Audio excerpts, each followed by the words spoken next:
في جزيرة إسلا سورنا اللي قريبة من كوستاريكا كانت الدنيا رايقة على الشط، وإدوارد كان مسترخي في حين إن مراته ديربي بتحاول تأكل بنتهم كاثي. كاثي جريت تلعب بعيد عن الشط، ومن غير ما تحس لقت نفسها في حتة بعيدة عن أمها. فجأة خرج لها ديناصور صغير من وسط الزرع. كاثي ما فهمتش إيه ده، وافتكرته حيوان أليف، فبدأت تأكله من الأكل اللي معاها. لكن فجأة ظهر ديناصور تاني، واحد تالت، واحد رابع، لحد ما بقوا كتير جدا حواليها ومنعوها إنها تتحرك. كاثي بدأت تصرخ وأمها سمعت صوتها، فإدوارد والجماعة جريوا عليها، وأول ما وصلوا اتصدموا باللي شافوه. بعدها المشهد بيتغير وبيظهر دكتور مالكوم وهو راكب المترو، لأنه كان رايح يقابل جون صاحب فكرة حديقة الديناصورات، والراجل اللي بيمتلك الجزيرة اللي فيها كل الكائنات دي. أول ما وصل قابل بيتر ابن أخو جون اللي كان السبب في طرده من الشركة. بيتر كان بيتكلم معاه بأسلوب مستفز وبيقول له إنه بينشر إشاعات عن الحديقة، لكن مالكوم رد عليه وبيقول له أنا مش بقول غير الحقيقة اللي أنا شايفها بنفسي. فراح بيتر سابه ومشي. جون استقبل مالكوم وقال له إنه عنده مشروع جديد في جزيرة إسلا سورنا، وإن المكان ده كان بعيد عن الشركة وكانوا بيستخدموه لتربية الحيوانات في نظام بيئي متكامل، يعني من غير أي تدخل بشري. بس للأسف الحادث اللي حصل مع بنت إدوارد خلى مجلس إدارة الشركة يعرفوا بوجود الجزيرة، وبدأوا يفكروا يستغلوها علشان يسددوا الديون اللي عليهم. جون كان عايز يثبت إن الحيوانات اللي هناك قدرت تتعايش لوحدها لفترة طويلة من غير أي تدخل بشري، ولو قدر يثبت إن النظام البيئي هناك متكامل ممكن يستخدم ده كدليل يمنع مجلس الإدارة من استغلال الجزيرة. علشان كده قرر يبعت بعثة من 4 أشخاص للجزيرة. لما سألوا مين الناس ديت، جون قال له إنهم فان أول المصور السينمائي، وإيدي كار خبير في الآلات، وعالمة أحياء هتكون معاهم. أما الشخص الرابع فكان مالكوم نفسه، وده السبب اللي خلى جون يستدعيه. لكن مالكوم رفض، خصوصا لما عرف ان الحيوانات الجديده هناك هتبقى ديناصورات اكله للحوم، وانه مستحيل يرجع للمكان اللي كان على وشك يموت فيه. فجاه لما جون قال له ان عالمه الاحياء اللي هتكون معاهم هي ساره هاردينج واللي طلعت صديقته، هنا مالكوم اتعصب وراح يتصل بيها علشان يمنعها. بس جون قال له انها اصلا سافرت للجزيره من 3 ايام، فاضطر مالكوم يوافق على كلامه وبدا يجهز نفسه للرحله. في المطار إيدي كان بيظبط الأجهزة اللي هياخدوها معاهم في البعثة، وبعدها ظهر أوين المصور وسلم على مالكوم وعرفه بنفسه. في الوقت دوت بنت مالكوم وصلت وقال لها إنها هتفضل مع بنت عمها لحد ما يرجع. بدأت الرحلة، وصاحب المركب قال لفان أول إنه مش هيقدر يقرب أكتر من الجزيرة لأنه سمع قصص مرعبة عنها، وإن أي صياد بيقرب منها بيختفي. لكنه طمنهم شوية، قال له إن هو عنده جهاز اتصال بالأقمار الصناعية، لو احتاجوه هيكون عندهم خلال ساعتين. بعد كده نزلوا على الشط وركبوا العربيات وبدأوا يتحركوا بداخل الجزيرة. لما وصلوا مالكوم كان ماسك جهاز تتبع وبيدور على سارة، وفضلوا ماشيين لحد ما وصلوا للمكان اللي الجهاز بيحدد موقعها. لكن اللي لقوه كان مجرد شنطة والجهاز جواها، وكمان الشنطة كانت متقطعة على الآخر. مالكوم أول ما شاف المنظر ده افتكر إنها اتهاجمت، وبدأوا يندهوا عليها في كل الاتجاهات. لكن إيدي وقف في مكانه وما اتحركش، وكان باين عليه الخوف لأنه شاف قطيع كبير من الديناصورات. لما شاف المشهد مسك الكاميرا وبدأ يقرب علشان يصوره بكل وضوح، وفجأة لمح سارة جنبه برضه كانت بتصور، فراح يطمن عليها وكان بيسألها انت اتهاجمتي؟ لما شنطتك كانت مرمية ومتقطعة، انا فكرتك اتهاجمتي. قالت له لا، دي شنطتي المفضلة وهي من زمان قديمة ومقطعة كده، ما تقلقش مفيش حاجة حصلت لي. مالكم سألها ليه ما قلتليش ان جون طلب منك تسافري؟ فقالت له لاني كنت عارفة انك هترفض. وفجأة سارة شافت ديناصور صغير وركضت عليه بحماس، ومالكوم وإيدي وقفوا من بعيد خايفين. هي قربت أكتر وأكتر وبدأت تلمسه بإيديها. في الأول كانت مرعوبة، لكن بعد شوية بقت جريئة ولمسته فعلا. كانت عايزة تصوره من قريب، لكن الكاميرا فصلت شحن وأصدرت صوت عالي. الصوت ده كان كفيل إنه يجذب انتباه أهله. فجأة ظهر ديناصورين كبار، الأب والأم، وكان واضح إنهم مستعدين يدافعوا عنه بأي شكل. سارة جريت بسرعة ودخلت جوه جذع شجرة، والديناصور خبط فيها لكنه ما قدرش يوصل لها، وبعد لحظات انسحبوا بعيد. بعد ما الموقف مر مالكوم جري عليها يتأكد إنها كويسة، وفي اللحظة دي فان أول المصور شاف نار مشتعلة وقال لهم في حاجة ولعت هناك. كلهم جريوا علشان يشوفوا إيه اللي حصل، وفجأة طلعت كيلي من العربية وقالت لهم أنا كنت بجهز الغداء بس شكلي ولعت الدنيا بالغلط. مالكوم طبعا انفجر فيها غضب، انت بتهزري؟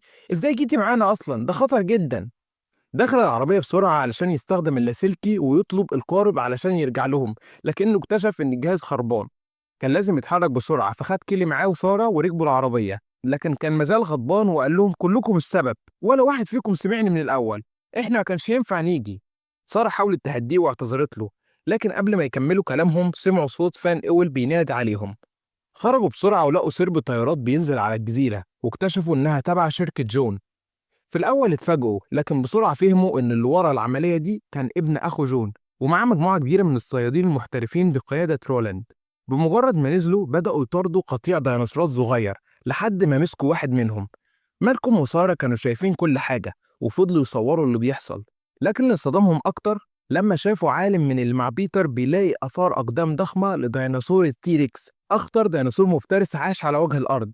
رولاند قرر يصطاده، وبيتر كان متحمس جدا وساب كل اللي وراه وراح معاه. تعمقوا أكتر في الغابة لحد ما وصلوا لعش الديناصور تيركس، وهناك لقوا ديناصور صغير بياكل فريسته. عرفوا على طول إنه أهله قريبين منه.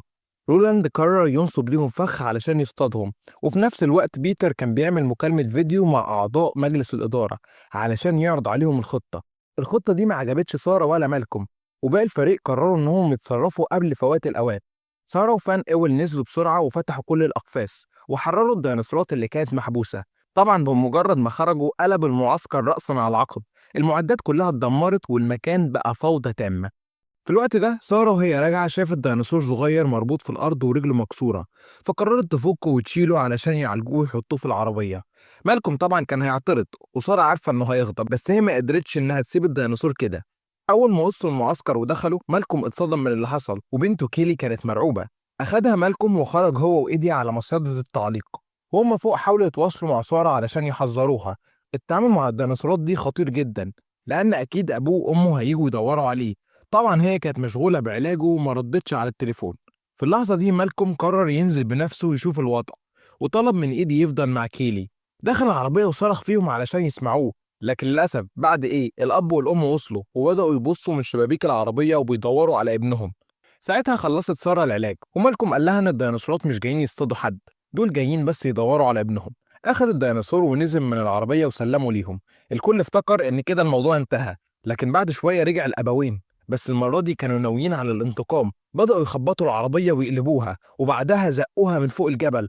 سارة ومالكم وفان إول كانوا جوه وحاولوا يمسكوا في أي حاجة علشان ما يقعوش، لكن سارة للأسف فقدت توازنها ووقعت على الإزاز. مالكم كان بيصرخ فيها إنها ما تتحركش.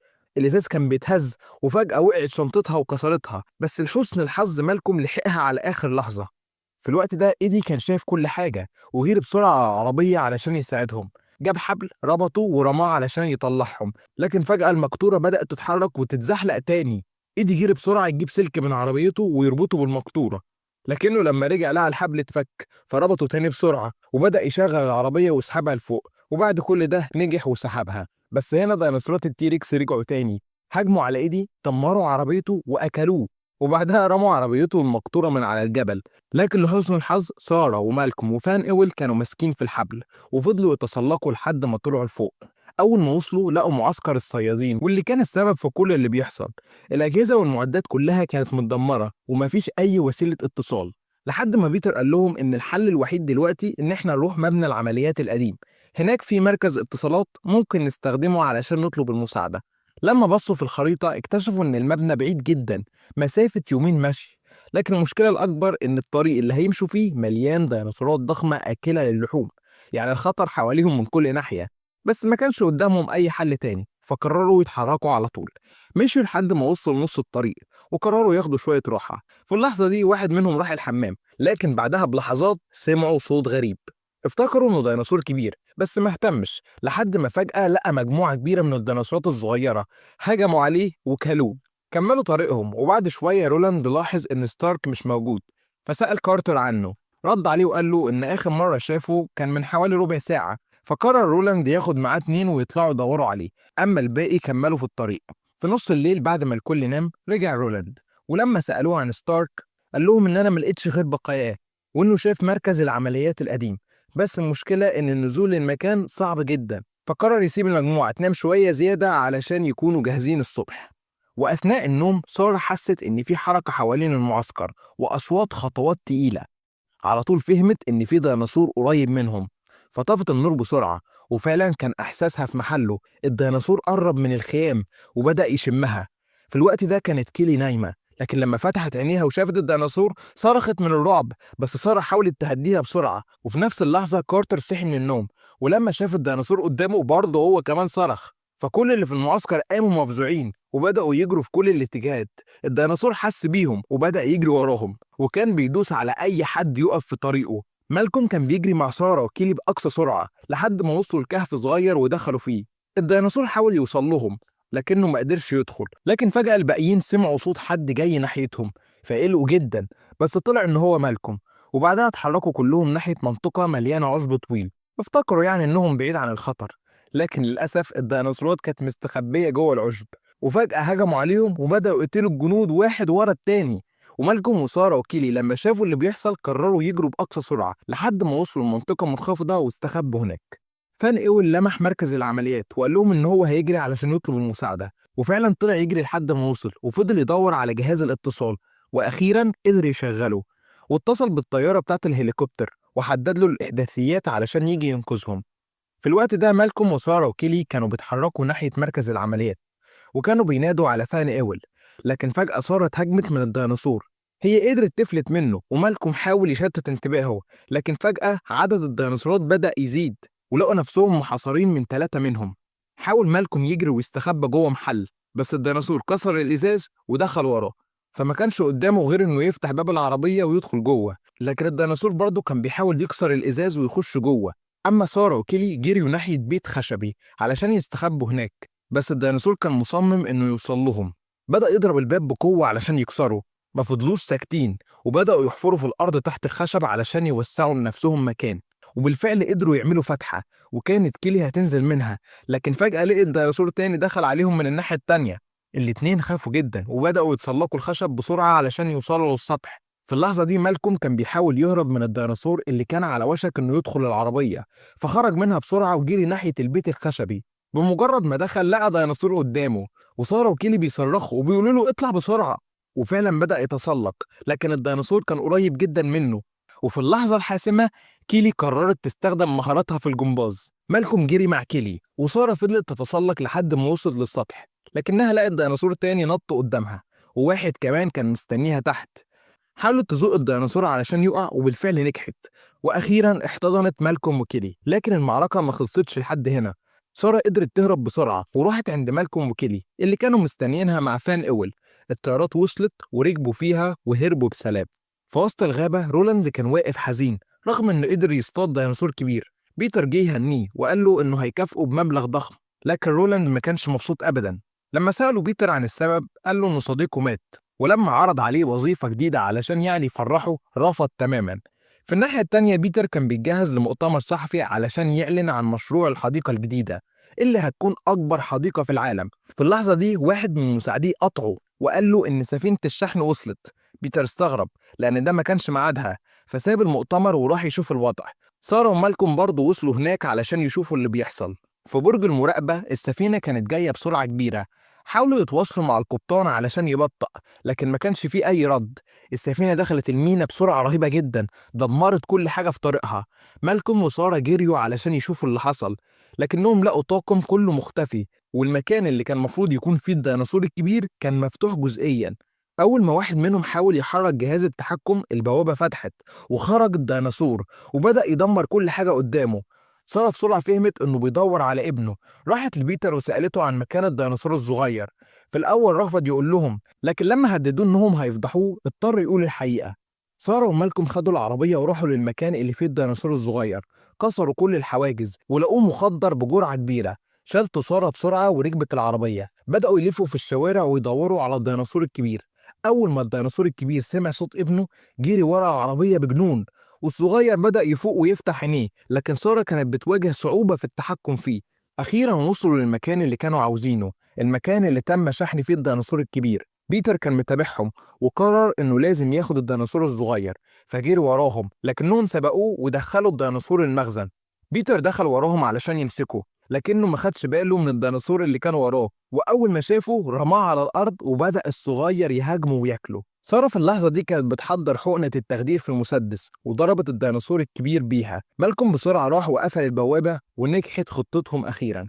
في النهاية جون طلع بتصريح رسمي وقال إنه قرر ما يتدخلش تاني في النظام البيئي للجزيرة. وإن الطبيعة لازم تستعيد توازنها بنفسها. هل فعلا هيلتزم بكلامه؟ ده اللي هنشوفه في الجزء الثالث من أفلام جوراسيك بارك. فطبعا ما تنساش تشترك في القناة وتفعل زر الجرس عشان توصلك الحلقة أول ما تنزل. اللايك بيشجعني جدا إن أنا أستمر، فما تنساش تدعمنا باللايك. شكرا جدا يا عزيزي المشاهد على وقتك. كان معكم جيو، وسلام.